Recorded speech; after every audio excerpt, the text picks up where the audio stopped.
Hello friends, இந்த வெயில் காலம் வந்துட்டாலே நமக்கு வேர்த்து விறுவிறுத்து போயிடுவோமே.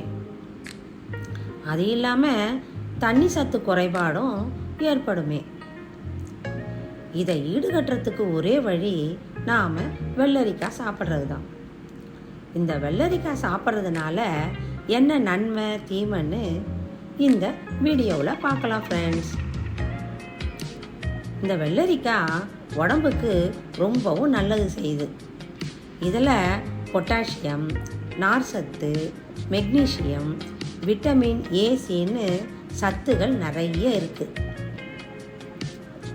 இந்த வெள்ளரிக்காயோட ஒரு அழகு குறிப்பு ஒன்று இருக்குது ஃப்ரெண்ட்ஸ். வெள்ளரிக்காயை ஸ்லைஸாக கட் பண்ணுங்க. அதை 2 கண்ணுலையும் வச்சுடுங்க. கொஞ்ச நேரம் கழித்து முகத்தை கழுவிடலாம். இப்படி பண்ணிக்கிட்டு வந்தோம்னா இது கண்ணுக்கு குளிர்ச்சியையும் கண்ணில் உள்ள கருவளையத்தையும் போக்கிடும் ஃப்ரெண்ட்ஸ். அது இல்லாமல் கண்ணு ரெட்டாக இருந்தாலோ இல்லை எரிச்சல் இல்லை வீக்காக இருந்தாலோ அதை கட்டுப்படுத்திடுமே.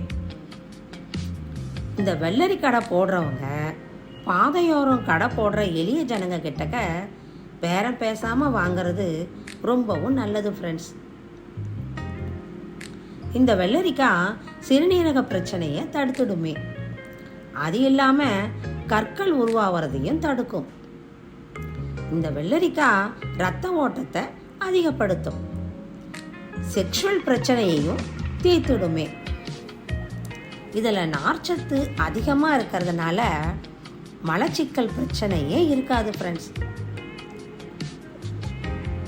இந்த சுகர் பேஷண்ட்டு உள்ளவங்க இந்த வெள்ளரிக்காய் சாப்பிடலாமா அப்படின்னு பார்த்தோம்னா நிச்சயமாக பயமில்லாமல் சாப்பிடலாம் ஃப்ரெண்ட்ஸ். இதில் விட்டமின் சி, கால்சியம் இருக்கிறதுனால எலும்புகளுக்கு ரொம்பவும் நல்லது. இந்த மெனோபாஸ் பிரச்சனை உள்ளவங்க இதை அதிகமாக எடுத்துக்கலாம். இந்த சாலட் எப்படி பண்ணுறதுன்னு பார்க்கலாம். இந்த வெள்ளரிக்காயை பொடியாக நறுக்கிக்குங்க. அதில் தயிரும் உப்பும் போட்டு கலக்கிடுங்க. அப்படியே சாப்பிடலாம் ஃப்ரெண்ட்ஸ். இது சமைக்கவே வேணாம். இது நம்மளோட ஸ்கின்னு சாஃப்டாகவும் சுருக்கம் இல்லாமல் இருக்கிறதுக்கு இது நல்ல பயன் கொடுக்குது. இது தயிரோடு சேர்த்து சாப்பிடும்போது உடலுக்கு குளிர்ச்சியையும் முடி ஆரோக்கியத்தையும் மேம்படுத்துதே.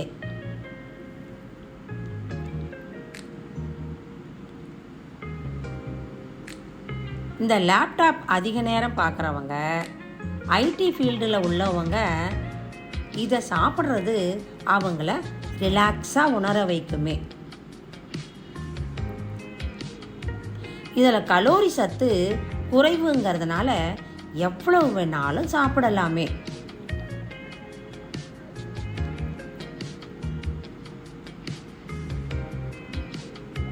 இது மூளைக்கு சுறுசுறுப்பையும் கல்லீரல் பிரச்சனையையும் தீர்த்துடும் ஃப்ரெண்ட்ஸ்.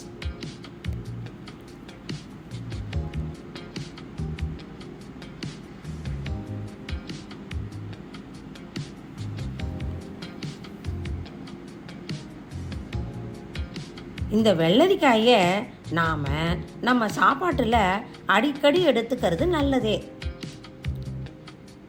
இப்போ இந்த வெள்ளரிக்காய் சாப்பிட்றதுல என்ன தீமைன்னு பார்க்கலாம் ஃப்ரெண்ட்ஸ்.